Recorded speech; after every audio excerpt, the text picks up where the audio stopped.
A move to increase public safety or a recipe for disaster? New legislation put forward by Israeli Public Security Minister Gilad Erdan and which went into effect on Monday raises many questions and conflicting answers.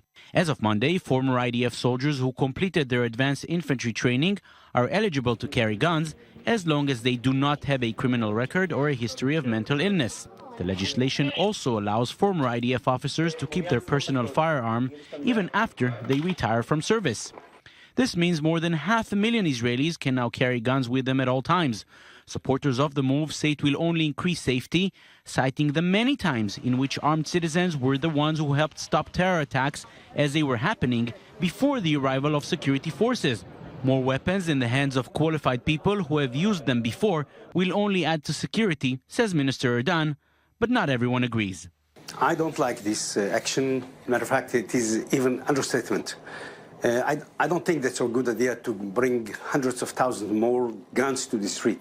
Various current and former figures in Israel's political and security establishment strongly oppose the move, saying it will not increase security in any way. In fact, it will only do the opposite. More guns means more gun thefts, more gun violence, more stray bullets, and all those will eventually cost more lives than those that may be saved. Another point raised by opponents of the legislation is that the reality on a crowded street during a terror attack is nothing like the one an infantry soldier may encounter during his military service.